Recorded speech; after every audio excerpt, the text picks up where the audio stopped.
1985, he got arrested because he was printing in magazines that he cures AIDS and sickle cell and cancer. And they like, that's false advertisement, that's malpractice of medicine, all type of thing. He wasn't no doctor. He just used herbs and his understanding of herbs. And he went to trial in New York. And he proved in the state of New York on record that he said, bring me y'all AIDS patients from y'all doc. He treated them while he was on trial. He said, now have y'all doctors test them. The same ones diagnosing with AIDS, had them test them. 77 patients on record in 1985 by his herbs. Why we ain't never heard that? Why that ain't been on TV? They got a Tupac and Biggie, the 55th documentary they done made about the Tupac and Biggie murder. You know what I'm saying? But why we ain't seen no doc on that? Why that's not no headline news? You feel me? What's to me is the story is that he went to trial against the state of New York and won. Then the feds indicted him. And he went to trial against the feds and won. And the judge even said like, oh yeah, you know, my whole life I wanted to change the world, but I just ended up being a judge. But today I'm gonna find you not guilty and change the world. That was her statement at the end of the whole trial. By finding him not guilty, she get to impact the world. And yeah, we ain't never heard that story. You gotta search for that. So, you know, after that, they'll go into everything he's done and, you know, figure out exactly how powerful dude was and why he ended up mysteriously dying in jail recently. Dog, it hurts my heart that they took Nip from us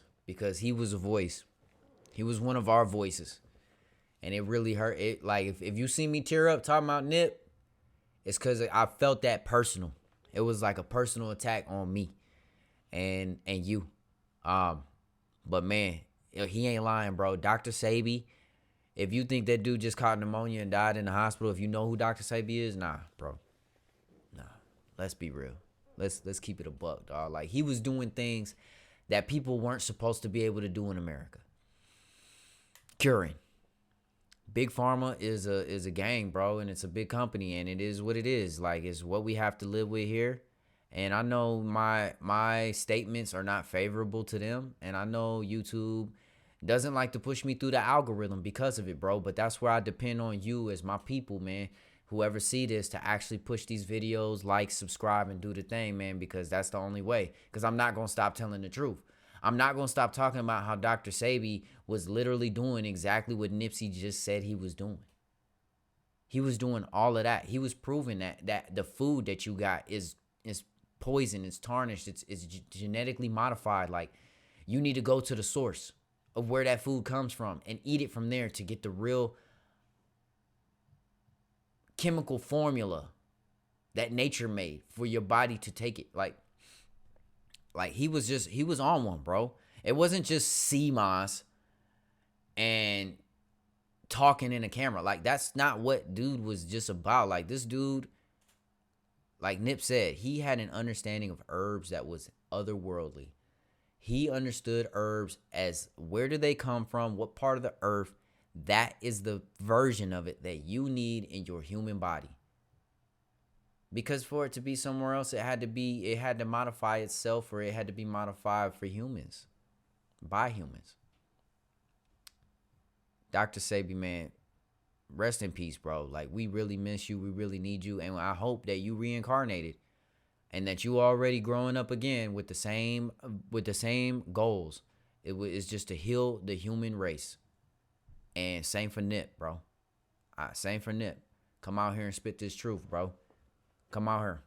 A Harvard study in 1957 by Dr. Kurt Richter placed rats in a pool to test how long they could tread water.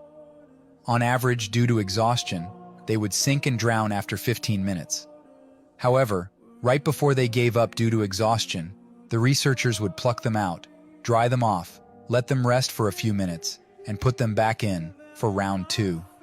On this second try, how long do you think they lasted? Remember, they had just swam until failure only a few short minutes ago. How long do you think? Another 15 minutes? 10 minutes? 5 minutes? No. You are all wrong. 60 hours. That's right. 60 hours of swimming, which is 2.5 days. The conclusion drawn was that since the rats believed that they would eventually be rescued, and so they could push their bodies way past what they previously thought impossible. I will leave you with this thought. If an unstoppable belief can cause exhausted rats to swim for that long, what could a belief in yourself do? How capable could you be? Remember this. Remember why you're here. Keep swimming and never ever quit. You know, I sat here for a few minutes after that one ran, and I thought, like, should I comment on that, or should I let that one play and just let it sink into you? But I have to say something. Belief is killing people. Too much belief that you can't. Too many times you allowed yourself to say you can't. It won't. It'll never. Those words come out your mouth in such a negative way, and you don't realize how your subconscious reacts to the words that you are putting out into the ether.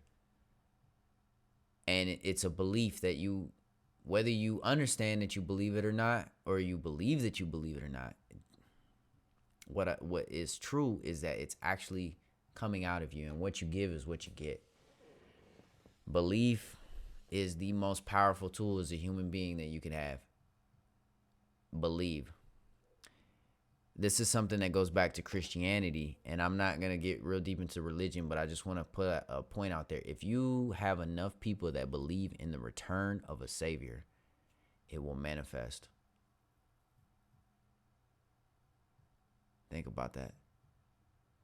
Think about what conditions you would need on earth, though, for that belief to manifest itself. Because things are made out of necessity.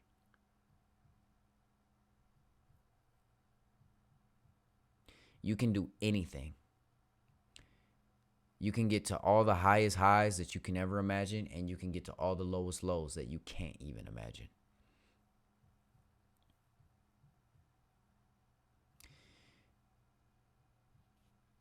What conditions are going to have to create that?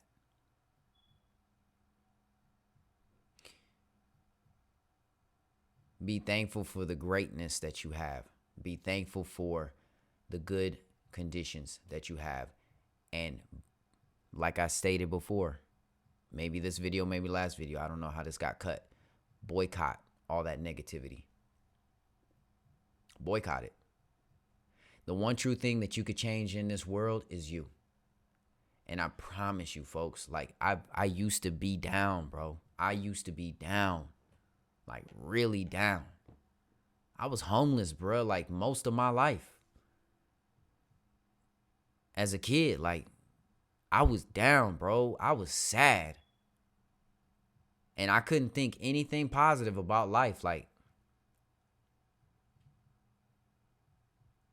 And then one day, just things changed, and somebody said something to me along the lines of, "Your way's not working. Why don't you try my way?"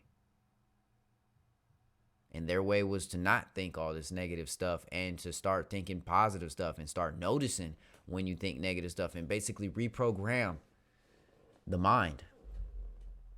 Rewire the brain. The greatest things can happen to you in life. And I just want to share that with you because it's true. The greatest things can happen to you and want to happen to you. But you just got to boycott the negativity.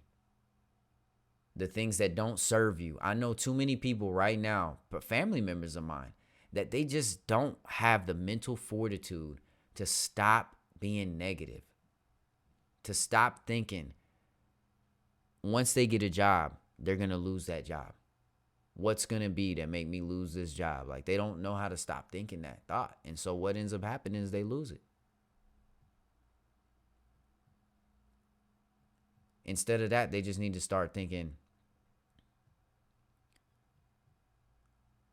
about how financially stable they are and how good it feels to not have to worry about money anymore. There's a lot to it, y'all, and I don't want to get into it, make it too long, but belief.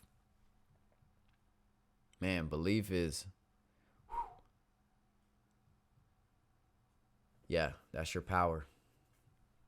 Think about it, study on it, get deep into it, bro. I believe in us as a species. Humans are amazing. We truly are.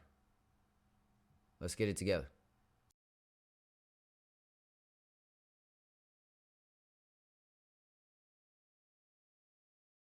New era. I'm feeling quite bad, so take another